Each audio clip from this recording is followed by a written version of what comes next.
Is Russia mobilizing again? Just without calling it mobilization? You bet. New word, same result. Active reserve. Overnight, the Kremlin flipped the switch. Active reserve. This sounds harmless until you read the fine print.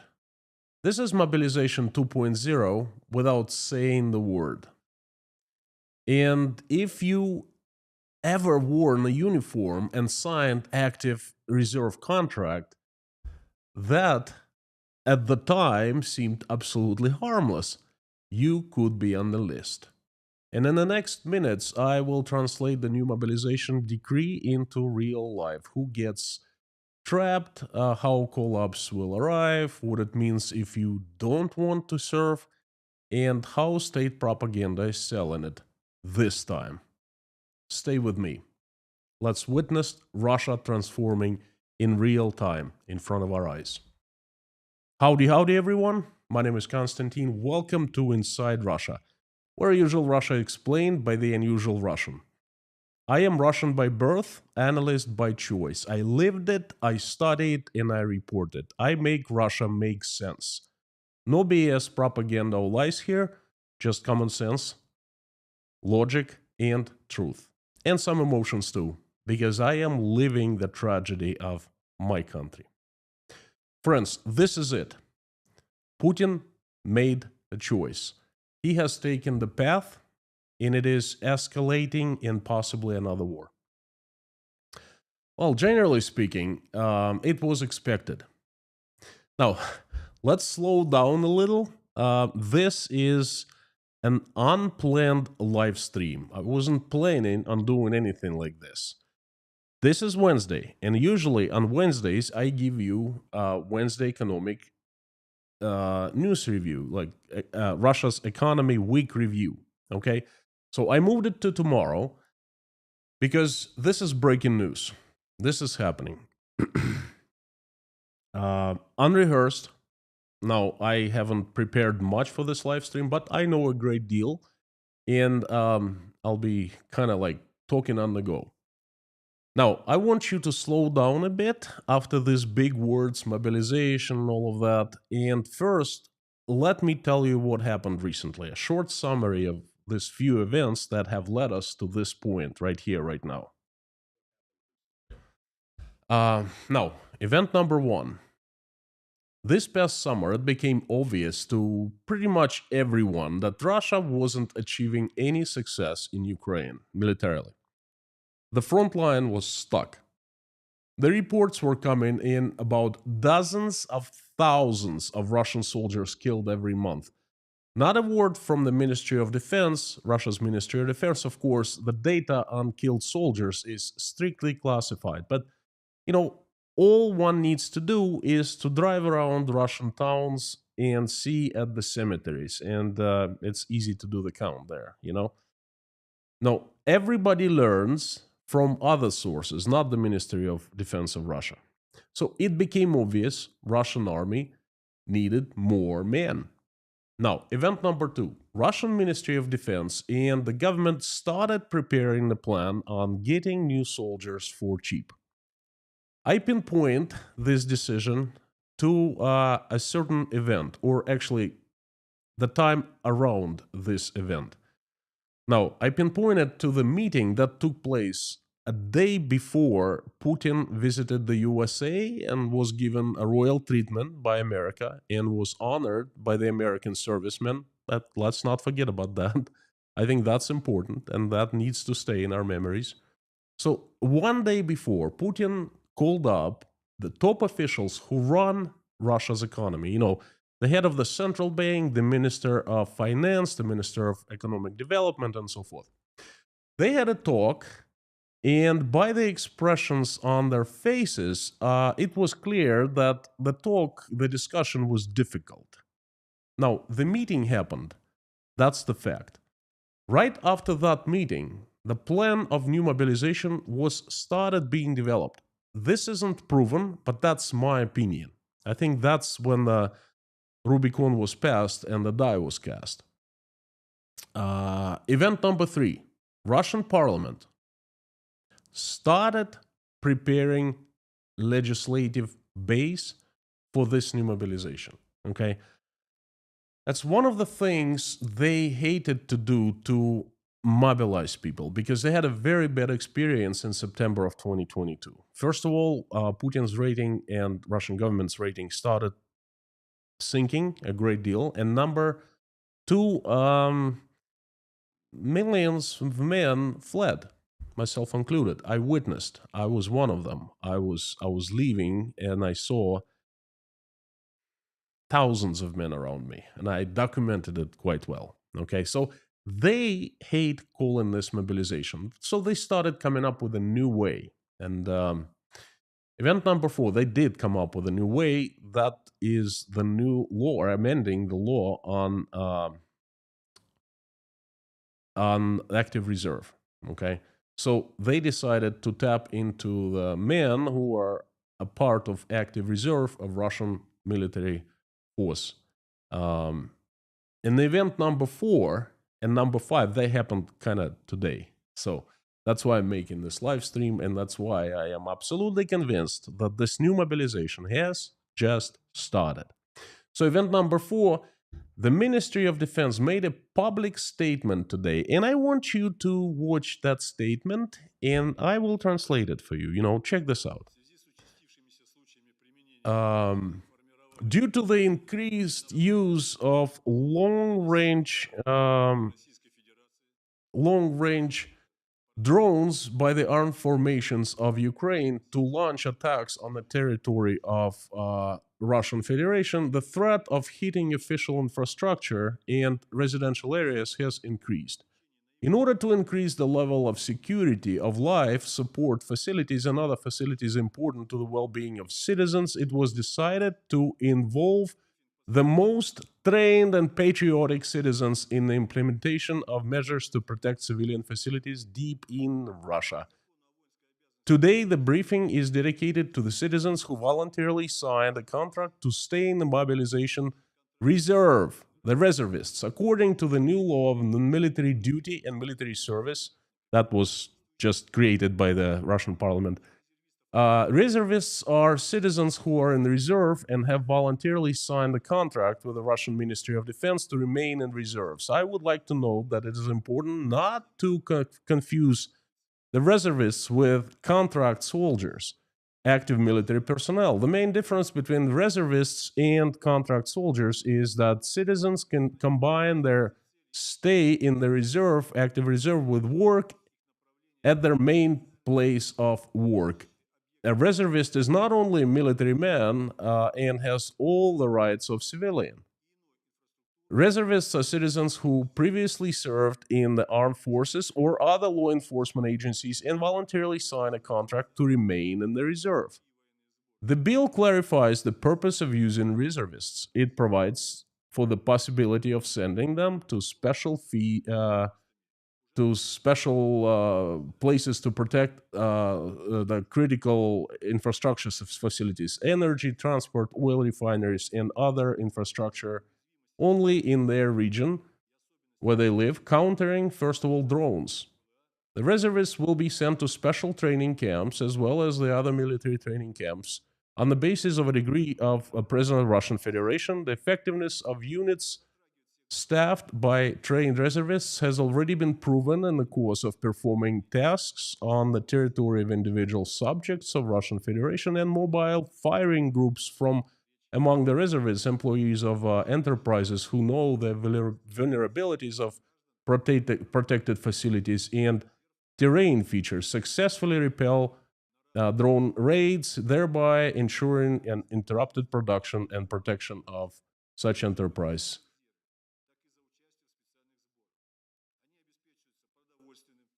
Well, this was a big event that happened today. It was announced, not like it's a secret. And event number 5, and I think that's the most important event. I started seeing an increasing chatter in different propaganda outlets, and I know them well. I can see things I can distinguish things when I see them. The tone of the messages in various propaganda outlets, Telegram channels, the articles, is the following: it is safe, it is needed, and it will not concern many. Most likely, it will not concern you. Only those who signed the contract of active reserve previously.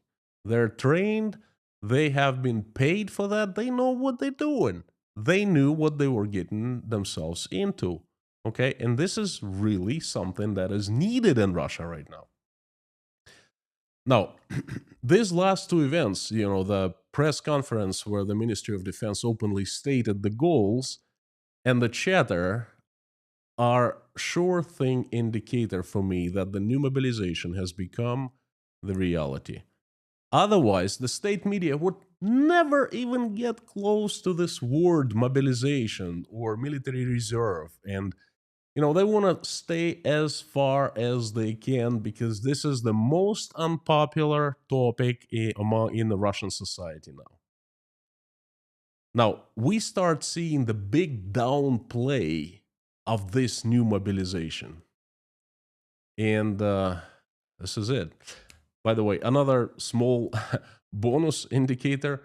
I saw the news about manhunts in Moscow subway yesterday and today on two occasions. Now, I never happened before, not since the mobilization of September of 2022. And yes, the manhunts. And I'm going to talk about more about that. I'm going to give you examples and pinpoint locations in this upcoming Friday news, crazy news live stream. Now, I have much to say. Before I jump to who this mobilization will concern, I actually want to speak of the reservists and explain who they are, okay, and why they are the target. But before I get there, I want to take this opportunity and thank you for your support. Thank you for being a part of Inside Russia community, and that's the most important thing for me. Thank you for your precious time watching, liking, commenting. Thank you for subscribing. Thank you for sending me messages of support, praying along with me, and most important thing, thank you for sending your love. Also, thank you for buying me coffees at buymecoffee.com, for PayPal, Patreon. This channel is what I stand for, and despite tremendous pressure from Russian government and from Google, I will continue sharing the truth with the world. Thank you very much from the bottom of my heart. Now, as promised, who are these active reservists in Russia? Who does this mobilization concern? The reservists are people who have completed military training and voluntarily signed the contract with the Ministry of Defense to remain in reserve. They combine their military duty with work, with their regular lives as civilians, and are also involved in annual military training and can be used to carry out tasks of the Ministry of Defense. Now, two things to know, very important. Russian parliament just changed the legislation. Before, the reservists could not be used outside of Russia, and they could only be used for defense purposes. Now the new law says that they can take part. The law allows them to be sent to different armed conflicts to protect Russia's interests, and they can be deployed outside Russia.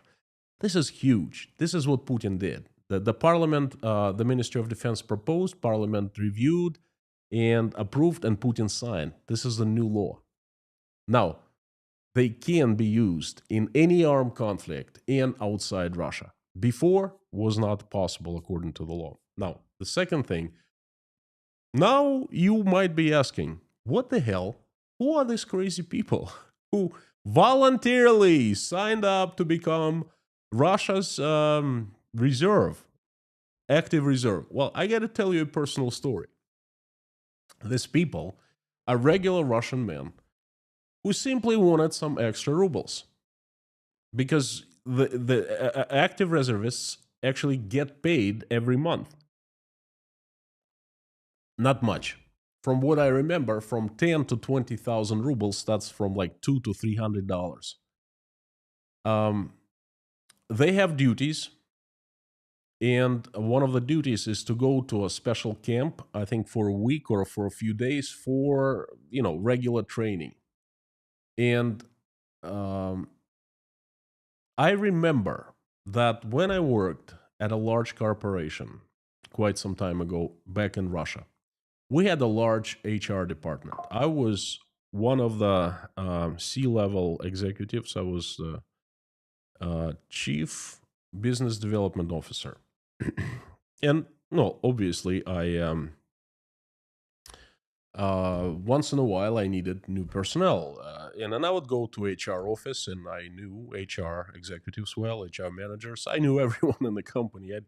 I was friends with everyone, and I remember that ladies who worked as HR managers in our company, they were offering Russian men some extra bonus to become active reservist. I think back then it didn't sound sinister. It seemed like there was peaceful time. There was understanding that Russia would never be in a war with anyone. Like, come on. Army was thing number 99 on everyone's mind. Army existed, we all knew existed just to steal taxpayers' money, and Russia wasn't gonna invade anyone, wasn't gonna attack anyone. That sounded absolutely insane. And so basically, it seemed like it's just a few extra bucks every month.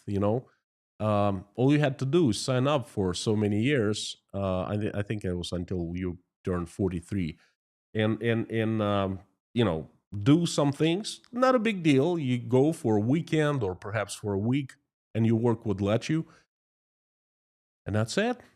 So back then, I didn't think of much of it. Now, of course, I didn't sign up. But first of all, I never had military training. I was never in the army, and then even if I were, I wouldn't do it. But I know a lot of people, like all our drivers. We had a bunch of cars in the company, and we had drivers. They all signed up for this active reserve thing. We had some junior managers. A lot of them weren't making much. Making market prices, but market wages, but they wanted more, so they signed up. So things like that. None of them was very like aggressive, one more mongering. That's just like a regular people, family man with children and wives, and that's what happened. That's when they started signing contracts. Now, now this is very important. I want you to notice something. All day today, I've read articles and messages, and this message is very clear. And it's said in different words, in different sentences, but this is not mobilization. This is the key word in red. And of course, it's not in red, but that's what they try to install in your brain. Is this not mobilization? The newspapers, the internet articles, everywhere. This is not mobilization. And the second thing, they make it sound marginal. Oh, it's not going to concern you. Yes, it's happening, but let's concentrate on something else. We have bigger issues, and this is like only those who signed contracts, so they're getting paid anyway. They know what they're doing. Definitely not going to concern you. Won't touch your life. But guess what? Not once I heard the number of active reservists. Take out a piece of paper and a pen and write it down. Nowhere. I had to dig. And I think this is very important. Because, they can say whatever you want. It's not mobilization. But numbers don't lie.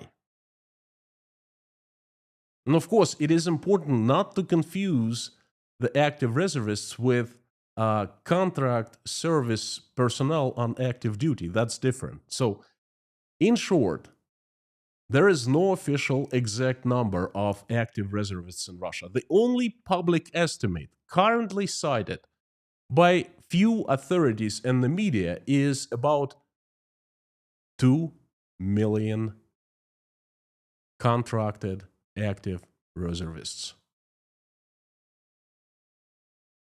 That's right. Those people who signed contract to stay in the mobilization human reserve, active reserve.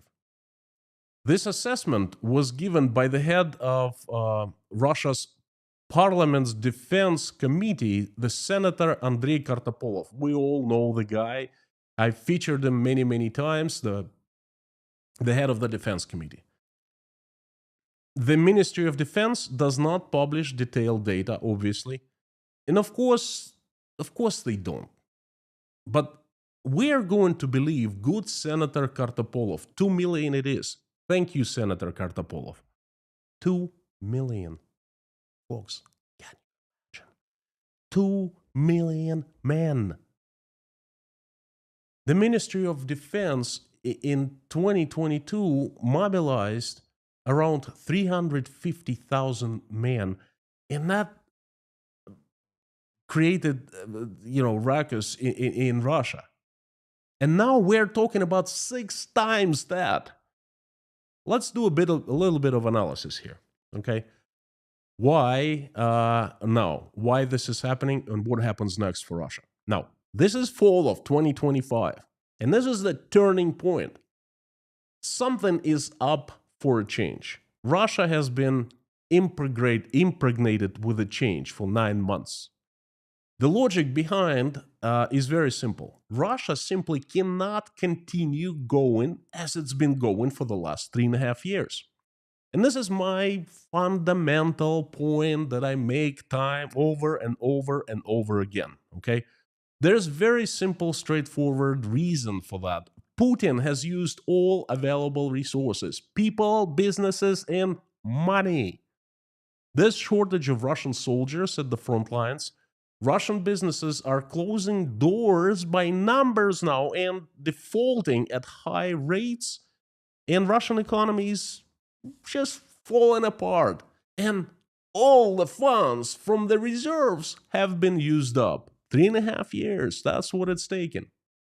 Russia could last so long waging the war in Ukraine, 3.5 years, because it had a lot of reserves.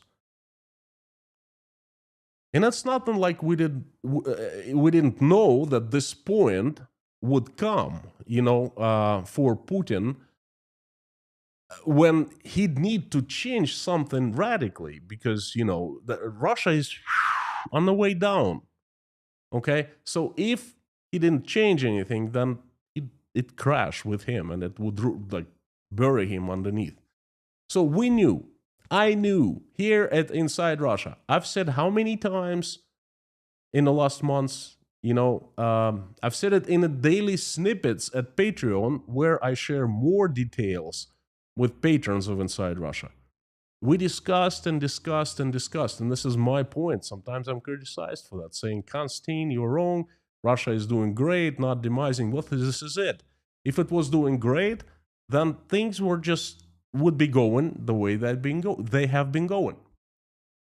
So now, 2 distinct paths were available for Putin, at least how I see them. 3. To do nothing and die, be ruined underneath fragments of Russia. Number 2, I call it the money path, and number 3, the escalation path. The money path was to come up with more money fast. Because a lot of problems are solved by money.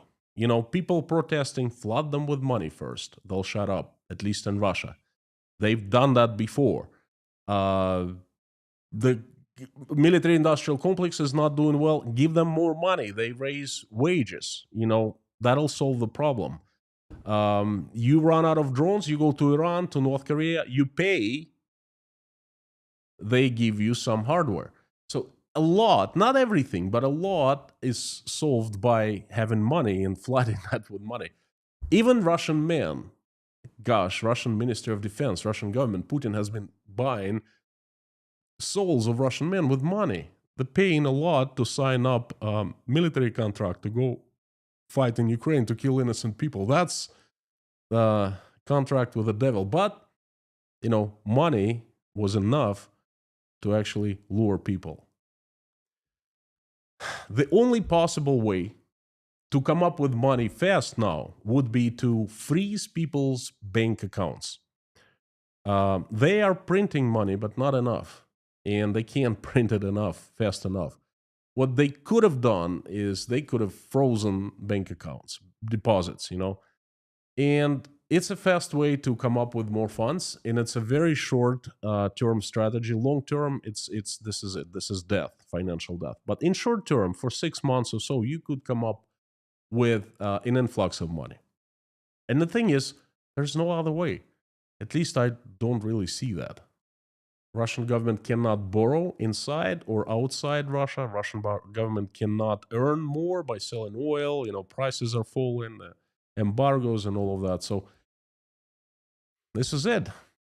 The second path is the escalation path. And that seems like, Putin has taken it, and it seemed like most probable path. So escalating the war and tighten the screws. Now, that's everywhere in Russian society, because the worse Russians live, the more they protest, or the more they're angry, they become angry. Well, you need to crush that. You can't make them happier by providing them something good in their lives. No, you take away and take away and take away things, You take more money out of them, you take their sons, you take their, properties, businesses, and they get angry. And you crush them. You crush those who get angry first by putting fear into the minds of others. And mobilizing Russians, that's another part of tightening the screws. Mobilizing, and of course Donald Trump helped. He gave Putin 9 months to prepare for this escalation. And now it's very clear, I think to everyone, including to Donald Trump, that Putin is not about peace. He cannot afford peace. He never wanted peace. He flew to Alaska not to the peace summit, but to visit the United States with an official visit to show the world that he's handshakeable now, okay? He talked to Donald Trump not because he wanted peace. If he did, there would be peace now between Russia and Ukraine. No, he was just buying time. He was trying to wash out his image. He was trying to get back to the geopolitical scene, and he succeeded to some extent. So, but he has never been about peace. Okay. Now it's very clear where Putin is taking Russia to. The military escalation. He wants to win the war. He doesn't want peace, or he wants to end it on his conditions. And he thinks that by throwing more people into the meat grinder, into the front lines, he will somehow win. And I think that the generals in the army are telling him that. They have convinced Vladimir Putin of that. It's just they're lying. We all know they're lying, because the wars are not fought by men these days. Of course, men are part of the military force, but it's more by technology, by the drones. And that's what Russia doesn't have, okay? They can throw more men onto the front lines, but they have to feed them, dress them, arm them, provide everything they need to fight the war. And then Russia obviously cannot do that. But he still wants to win the war. He wants to gain more of Ukraine, to steal more Ukrainian land, and perhaps he wants to put fear into the world, into, America, into Europe, and into Ukraine. So Ukraine gives up land, and he gets a break, a few years to, breathe, catch his breath, and beefing up Russian army for new conquerors, new invasions, He wants to win the war. Perhaps he wants not to lose it. That is also the possibility. and people are needed for that. Because right now, that they lack in whatever they gotta have in the front lines. That they just, so many Russians are killed. Now, what is now? What happens next? Stepping stones. I don't think. Well, if we fast forward 3 years ago, September of 2022, the switch was flipped and the hell broke loose. One day, 21st of September, Putin comes out and addresses the nation, says, you know what? We're mobilizing so many hundreds of thousands of men, and this chaos descends upon Russia. And everyone starts, well, a lot of men start running towards the water to get outside Russia. And then all these things start happening. This Russia starts boiling, and this time it's going to be different. First of all, they have this new high-tech systems for mobilization. All Russian men are counted. All Russian men. Now there's a database of potential mobilizees, and there are laws in place that allow Russian state not to let Russian men leave once they're mobilized. Okay, they'll be mobilizing men very cautiously, unlike in September 2022. Nice and easy, slowly but surely, and covertly. Covertly is the biggest word of this mobilization. That's the most important thing to notice. They'll be grabbing a man and packing him into a car, and the man will be screaming, and next to him will be a propagandist saying, this is not mobilization. This is something different. And they'll come up with a million excuses, Oh, he's an active reservist. Oh, he's been paid so much money. Now it's time, his duty to serve. Whatever. They're very, very resourceful like that. But then they are going to be doing that. And we started seeing it today. And I want you to understand what is happening. This is not mobilization, the main message all over Russia. How well will it go with Russian people? I honestly don't know. We will see. So far, Russian people have been eating everything that the government threw him, swallowing. How this time? Things are different. Things are different. People live much worse lives. Living standard has dropped.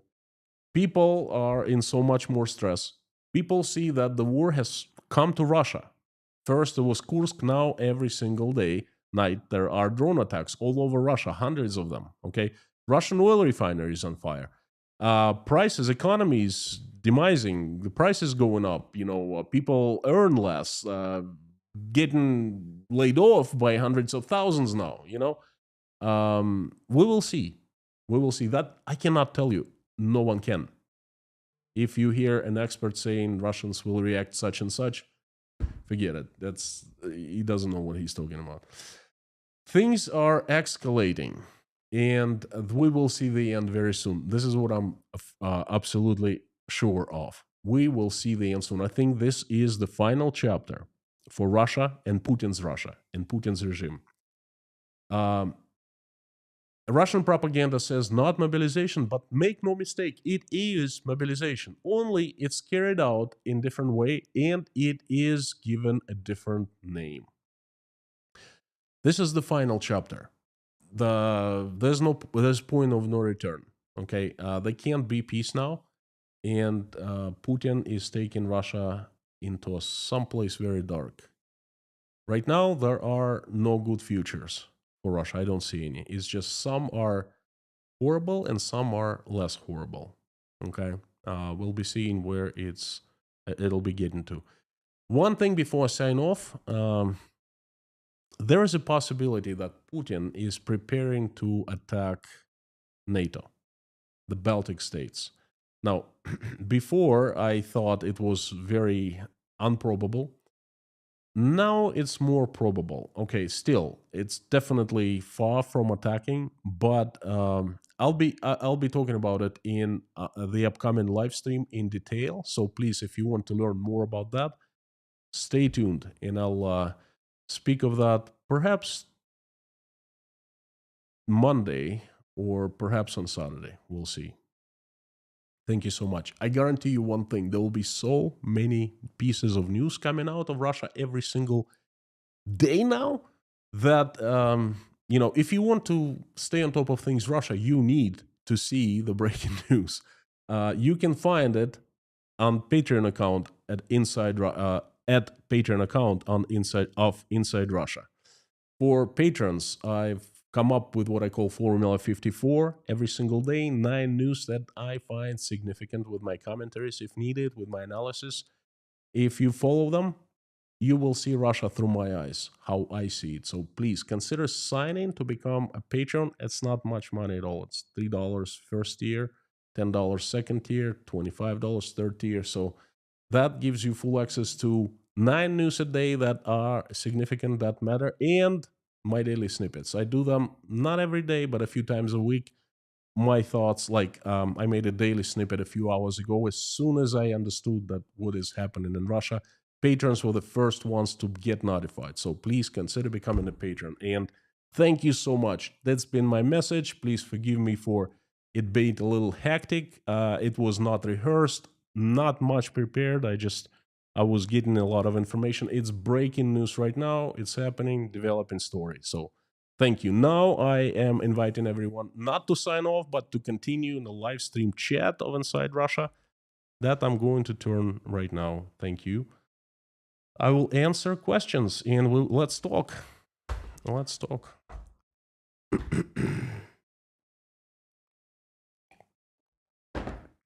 One of those things that shape our future. It's Russia's been impregnated with this mobilization, and I didn't know in what form it take place, and now we know. Now we're seeing happening in front of us. So let me turn the live stream chat on. And I absolutely love this. Is my most favorite part of any live stream. Thank you very much for coming. If you're here for the first time, by the way, I'd like to remind you that this live stream chat and this community inside Russia, the best community live stream chats here are absolutely pleasant, nice, and civil. And that is because we have the best moderation team in the world. Lorna, Mammy K, Bob S, Harry Potter, and Amir Fazad. Great friends and the best mods there are on YouTube. And I mean it. So thank you, friends. Let me tune in into the live stream chat. Couple things. No U.S. politics. We do not discuss American politics here, and we are always nice to each other, civil, respectful. These are the rules. They're very simple. Obey them, and that's it. You can ask me anything. I don't care. Just no insults. Thank you.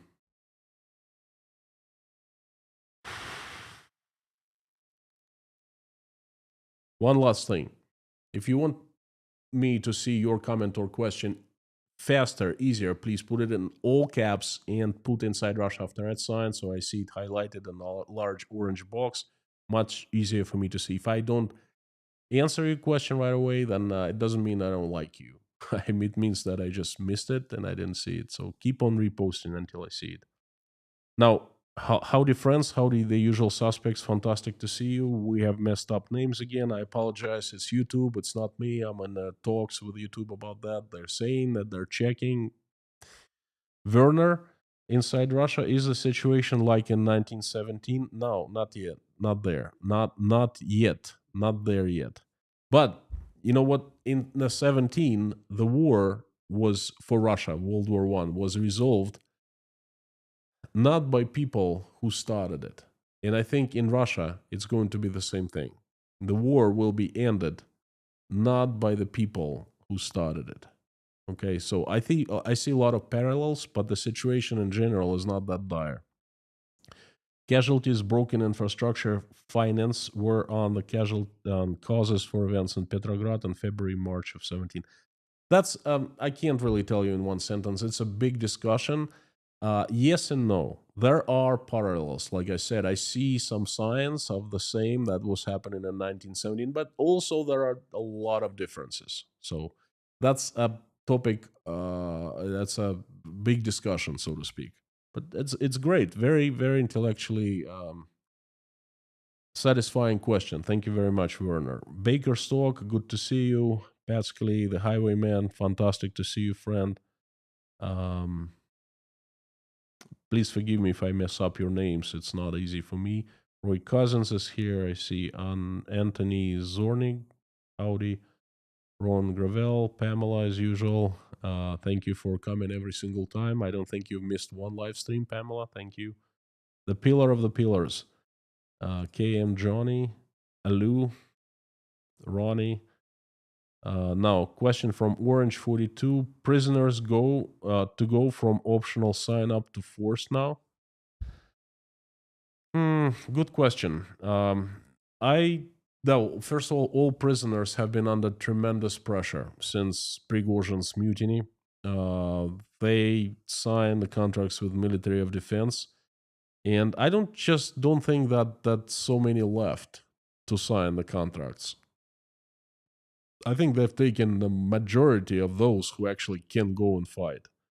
Uh, I don't think it's like semi forced, because if you don't want to voluntarily sign the contract to go fight, then they put the conditions for you in not everywhere, but I've heard of many prisons. For example, in winter they turn off your heat and they don't let you bathe, or they give you like cold water to bathe with and things like that. So they make your life hell.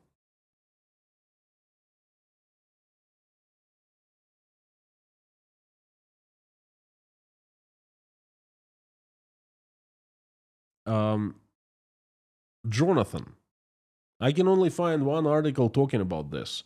Has this been announced in Russian media, or are they hiding it? Thank you so much. This is a great point, by the way. I mentioned this new legislation about the active reservists, I think 2 weeks ago, in the live stream called Crazy Friday Crazy Russian News Update. I talked about it. I explained what this new law was about. It's about allowing the state to throw the reservists outside Russia, and not just to defend. There were limitations or where they can be used. That's when everyone was signing the contract. They were told, "Oh, don't worry, you're not gonna go fight if anything happens. You're just gonna hang around, in the cities or whatever." It's different now because the law changed. Now they can be used in armed conflicts on the territory of Russia, in anti-terrorist operations. For example, in Kursk, when the Ukrainians captured and held Kursk for 9 months, that was not considered a war. It was not considered invasion. It was terrorists came, and it was counter-terrorist operation. So the reservists could be used there. Okay, and they can be placed outside Russia now. So I tried to find the article in Russian media, not the article, but the law in Russian media, and you know what? Miraculously, a lot of the mentionings were erased. They disappeared. Um, it's on my telephone that Vladimir Putin signed this new law. Okay, it's my telephone that the parliament approved, because I make notes of. It's in my computer, but I couldn't find it anywhere on the internet. Imagine that.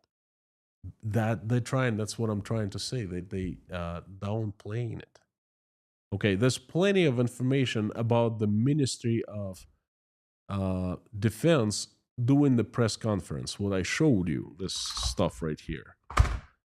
This guy talking a lot. You can go to official site of the Ministry of Defense, find it, and so forth. And then he refers to this new law, but this not anywhere it's connected to Putin. So they're conducting a very fine special informational operation right now. Okay, and I tried to emphasize, please see what they're doing. This is not mobilization. Okay, this is just something needed And it doesn't concern many, it just concerns selected few active reservists, okay? And of course, first, they're probably even gonna send them to protect the refineries for a week or 2 weeks. And then after that, they'll be moving to other places according to the law. You know, Russian government always acts according to the law. Only they change the laws to fit them, okay? So, Jonathan, you're right. I will, you know what I'm going to do? I will go to Telegram of Inside Russia and to Patreon. I will make a set of articles, links to the articles. I'll make it available to patrons at patreon.com. So check it out. Scott Nesbitt, howdy. Tyler, howdy. From Finnish West Coast, the highwayman, drinking whiskey here, listening to Christmas songs. Why the heck not? And I agree with you. Why the heck not? Nelson Bandela, howdy. Jodes, Chris Fox. Hello. Very good presentation today with vital information. Thank you, Dale. Good to see you. A question from Carlos. How long lasts the conflict for reservists in Russia? I'm not sure I understand the question. How long lasts the conflict? For, the reservists will be called up, and a lot of them are already called up. As soon as they become the active reserve, they're going to be put on a special units, and they're going to be fighting until the end, until Russian government needs them, doesn't need them any longer. And then that can happen after the war ends. I think that's how long they're in for life. Mikhail, how big force do you think Putin can mobilize? Well, I mentioned it in a live stream in my message. There are 2 million, according to some estimates, and we rely on the Senator Kartapolov mentioning, and everyone cites him. And I don't see any reasons not to believe the senator in this number. Around 2 million active reservists in Russia. And I think they all can be mobilized. Snap of a finger, just like that. Everything is there. The infrastructure is there. The government just needs to call them. Hey, do your duty. You've been paid. There, don't say like we're just taking you off your wonderful life. No. You belong to us.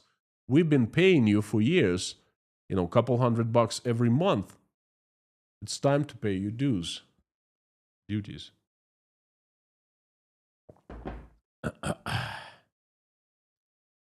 WJ, thank you so much. Anthony, how do you order the likeness that Ingushetia to Altai or Kaliningrad breakaway? It's too early to say. I mean, that's just a very, very general question. At this point, the likelihood is, if we look at the current situation, is near zero. But then we just don't know how things will be unfolding and developing in those provinces and in Russia in general. I'm telling you, watch every single day. Come to Inside Russia. Sign up if you haven't subscribed yet. Subscribe and watch every single live stream, because I give information that if you want to know about Russia, you need to hear. I tell you things as they develop. So please do. Just Terry, thank you. Fantastic to see you.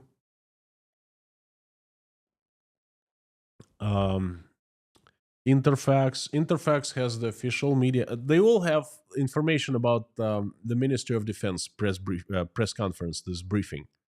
All of them the same thing. It's like one person wrote their news. They like reprinted from each other. So, look, I'll be updating the members of Patreon, the patrons of Inside Russia. Friends, please sign up, become patron. It's worth it. It's not a lot of money. I keep the entry barrier at $3. I mean, it's less than a coffee in the United States, but you get access to a lot of priceless information.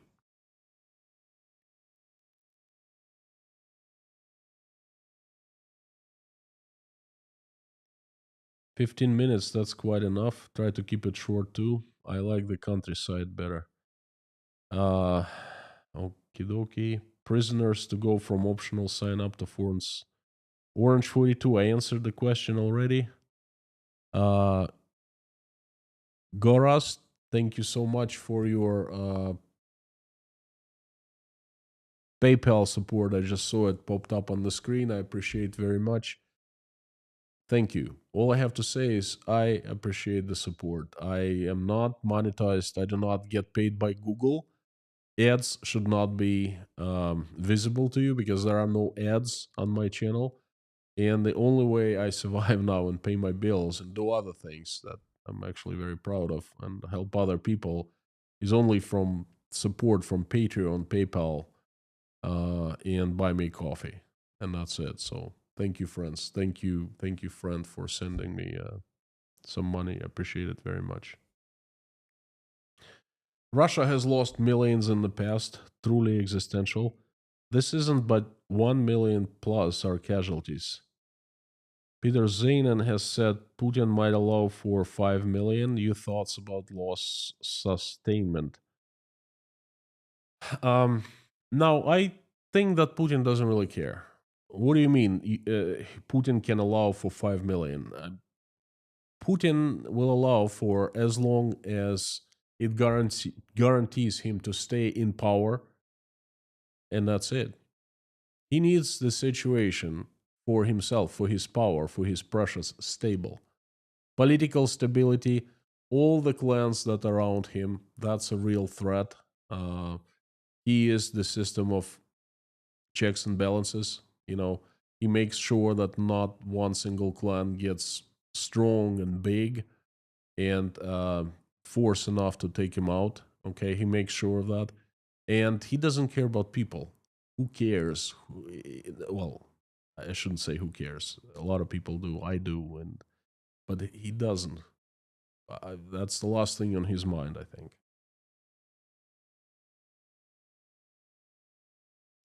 Patscally, do you know what happened to Daniel Lorraine's 1420 channel? Like it was hijacked. Really weird racist content. No, I don't, Patscally. It's funny you're asking because me and Natasha we were just talking about Daniel, and I haven't heard from him for a long time. I checked his channel. There was an interview like 1 month ago or a couple months ago, and from Russia, and that's it. It looks like the channel is abandoned.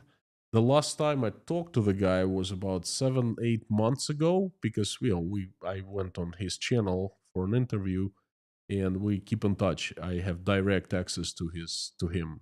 So last time I messaged him, and he told me, "Oh, there's a big project coming out in a couple weeks. You know, I definitely will let you know." And that's the last time I heard from Daniel. But I also haven't heard of anything bad happen to him. So I think he's just tired of YouTube and doing something else. He's a young guy and he's still in search of himself. You know. Andreas Benz, howdy. Um, Emma Austin, bet you aren't happy to see me. I'm only here to create peace. I why wouldn't I be happy to see you if you are only here to create peace? Peace, please do create peace. I pray for peace every single day.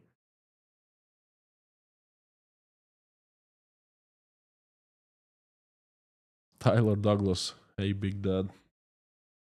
It's not big, it's the best dad ever.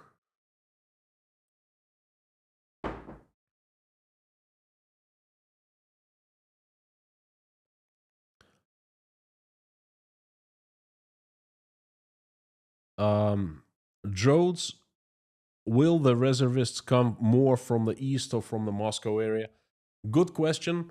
My bet from rural areas more than from Moscow. But this time around, they might be grabbing Muscovites as well.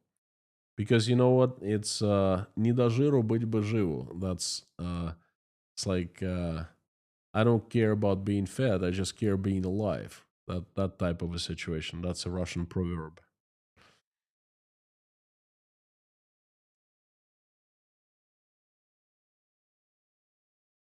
Um, Per Hagland, can you give a comment regarding Russian Lieutenant Vasily Marzoev, son of the General Arkady Marzoev, who is General Marzoev? I'm not very good. I don't know much about the armed forces. I know that that perhaps that person who are you asking, there's one of the generals commanding one of the armies in Ukraine. That his son was killed, also in the military. He was in like Spetsnaz type of thing. I'm not sure. But special elite units, and he was one of the officers there, and then he was killed. But that's all I know. I think that's what you're asking. Anders from Sweden, thank you so much, Anders. Sending my love to Sweden. Um, Penny Lane, human to human, I'm proud of you. Thank you very much. Comments like that warm my heart. Thank you. By the way, if you haven't hit the like button yet, please do so now. I want this message to be spread as much as possible. YouTube is not spreading the messages as much these days, my messages as much as it used to. So please help me out. If you can, post it in your social media accounts and like it. If you haven't subscribed, please do so. It helps. It gives algorithm this sense that people like it and subscribe while they're watching, and that's good, you know. Pinda the Peanut, howdy. A few more minutes, couple more questions, and how to stop Putin now. Iri, 4352. Look, America has a pretty good recipe how to stop Putin. You know, when Donald Trump started talking about transferring the tomahawks to Ukraine, Putin got scared. And Russian propaganda started squealing, "Oh, you know, they shouldn't be doing that. Oh, they're gonna be escalating." But then not much they said beyond that. Before they were like, "Oh, we're gonna nuke them out, America and London and Paris and all other countries." But now they don't say that. They're afraid because they understand their limitations of how strong they are. Not very strong. They understand that America can crush Russia financially, economically, by increasing sanctions and making sure that they work. Okay, I don't think you can stop Putin in the front lines, but you certainly can stop, but not buying Russian oil, not buying Russian gas, you know, not buying Russian metals and so forth. You know, you can do that.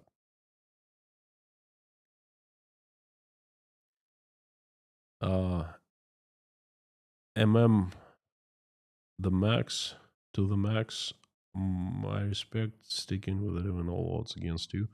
Thank you so much. You are right on. All odds are against me. Google is after me, demonetized, and YouTube is after me. Russian state is after me. The secret police KGB is after me. You name it. I am running against the wind. Thank you very much, friend.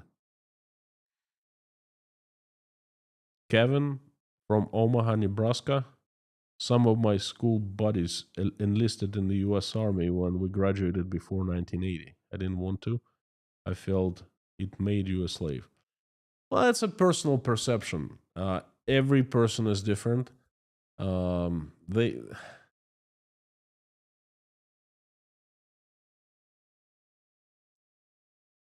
I don't know what to say. To some people, it's pride to serve your country, and some people they feel like they made a slave.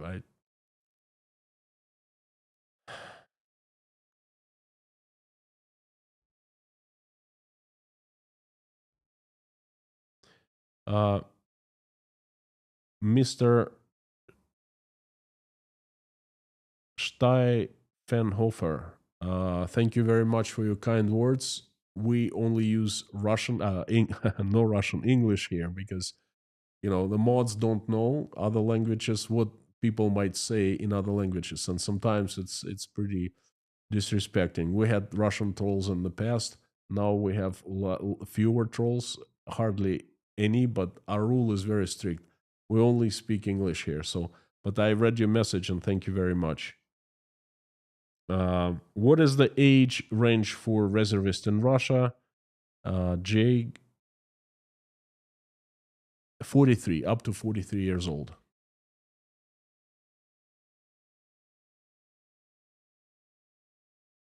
What could Putin gain by attacking NATO?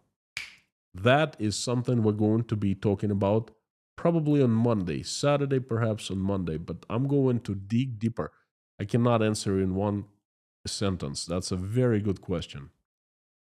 Actually, I'm going to make a copy of it.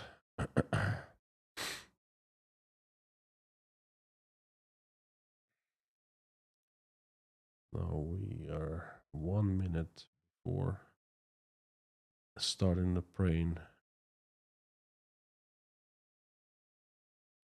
Alice, do they ever put efforts into bringing deceased soldiers back home to Russia for their families, or do they always tell families they're missing? I'm not. I don't have the data. I know that some families get their sons back in coffins, and some don't. If they announce person is missing, then they don't have to pay. You know, the dead money. The coffin money.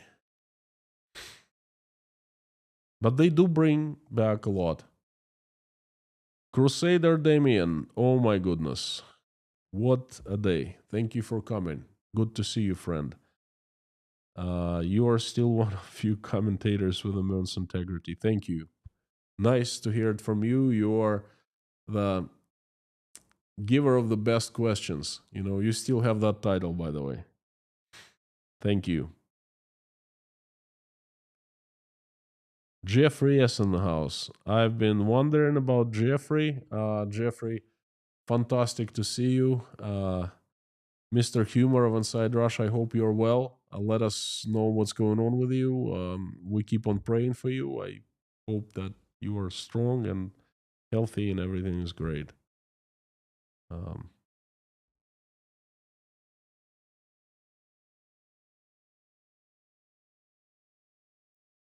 Last couple questions, and that's it.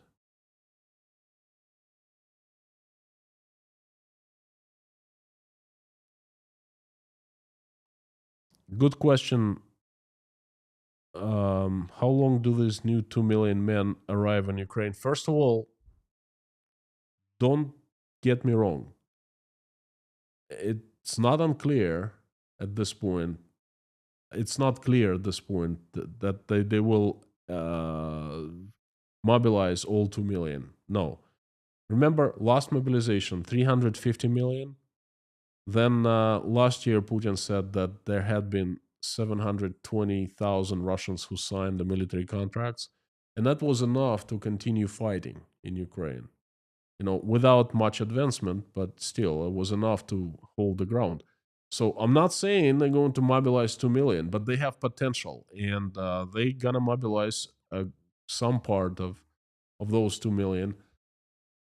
When they'll make it to Ukraine, I don't know. But you see, they have more men inside Russia. It gives them more space to maneuver. Perhaps they take more people that they're keeping inside Russia and throw them to the front lines. So when that happen, and how many people will be mobilized, no one can tell at this point.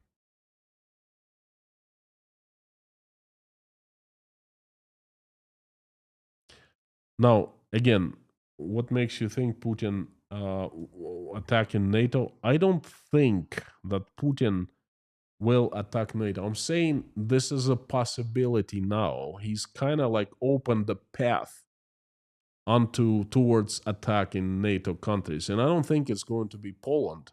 To be honest with you, Poland has teeth Poland can smash Russia's teeth out, okay, and bite with its own teeth. It's if Putin does that, that's going to be the Baltic countries. But then why? I'm going to tell you in one of the upcoming live streams. So please tune in. Uh,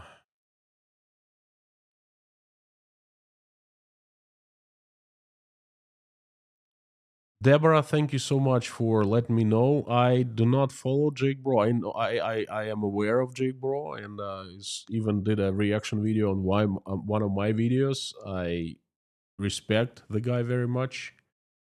I don't really know that he's using different social media platforms, but that's something I've been thinking about. So thank you very much.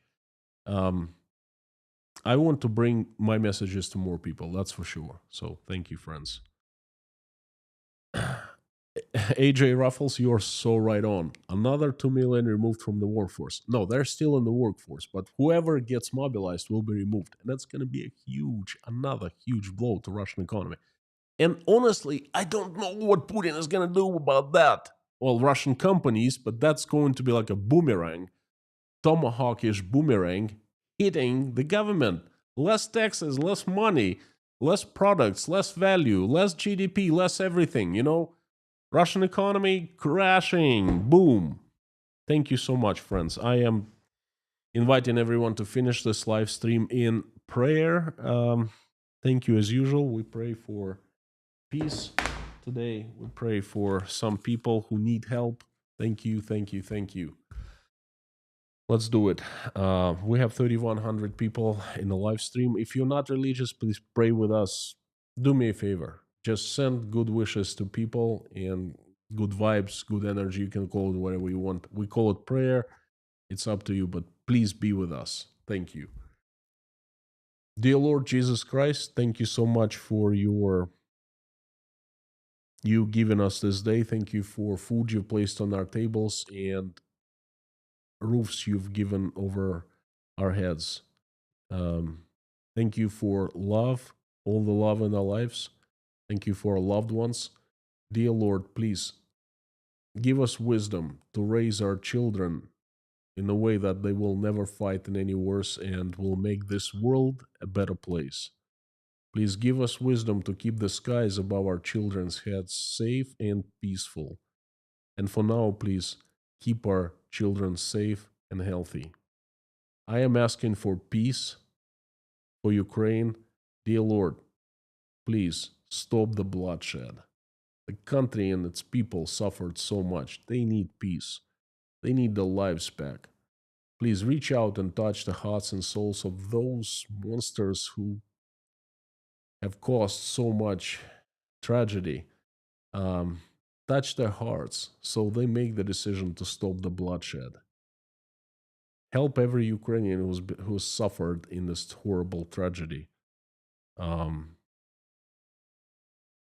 Answer the prayers and make their wishes come true. Dear Lord, please help my country, Russia. Assemble your strongest angels with sharpest swords and knives, and have Saint Michael lead that army down to this earth to get rid of the demons who have hijacked my country, who we know by their names and by their faces. Please send your angels to help good Russian people run their country to make it peaceful, loving, and respecting. Thank you. Dear Lord, please help those who are traveling, send them safe travels. Those who are in danger of any kind, send them safety. Those who are seeking for asylum of any kind, running away from evil. Please help single mothers and fathers who are struggling, trying to make ends meet, raising their children. Send support. Help those who are helping Ukrainians and help those Ukrainians who are currently under attacks from Russian missiles. Send them safety. Dear Lord, I'm asking for all people who are in need, who are hungry, sick, cold, addicted, homeless, jobless, betrayed, crying, going through divorce, not being able to see their children as much as they want to, feeling betrayed, feeling backstabbed, feeling abandoned by everyone, and feeling like they're alone in this world. For those who are feeling that they're losing their faith, dear Lord, please do not forget anyone who is in need. Reach out and touch the heart of every person who needs your help. Fill their hearts with love. Give them hope. Thank you very much for allowing us to come together and pray. Thank you for this wonderful community, for everyone who is with me right now praying or simply watching us pray. Answer everyone's dream, prayer, and make everyone's dream come true. Dear Lord, I am asking you to help people, members of Inside Russia community, and their family members and friends who need your help. They are Nelson Bandela, Helen, TMBC, Larry Barth, his family, Victor Garishin, Rod, Uliyun, Lee and Brenda, Teresa D, Ron Bazoid, Karsten, Ann, Hannah, Jeffrey S, his family, Katharina Holmes, Mark, Tom W, J.R. McKim, Gabing with Gary, the Highwayman, Lisa Kumrian, Harry Portman, Terry Carter, John McLean, Linda Trombley, Paula W, Dennis, Jason Carney, Susie Mailer, Tim Mayers, Dory, Rhonda McGillis, John Taylor, Wayne, Darla, George Ruberty, Pamela J, Meta Spencer, David Porter, his family, and everyone who is in Ukraine, Chernovtsi, Leif, Randolph, Grace, Dean Spooner and his church, Yelena, Natasha, Michael, Jake, Oля, Dasha, Sky, Svetlana, Sergey, Liz, Ron Klotzer, Liz Dumbrell, Koshkin Dom, Sandra, Mike and Mike, Petra Olson, Joseph Obaid, Melissa Harden, Millie, Jodes, Philip, Eileen, Pamela, Derek Martinez, Janice, Jeff Gibson, Denise Abbott, and Renate. Thank you so much, dear Lord Jesus Christ. Amen. Thank you, friends. The fall of 2025 is here. And as I said before, it's going to be very interesting, event-packed time. And it's proving to be very eventful. So please consider becoming patrons and just tune in to live streams and messages and community posts every day, because I'll have something interesting and useful and informative for you to see. Thank you. This mobilization, everything is just getting started, but we're getting close to the end, one way or another. So thank you for being with me today. You are awesome and you rock. And I am asking you to finish this live stream with the usual. Out loud as you can, along with me. Carthago delenda est.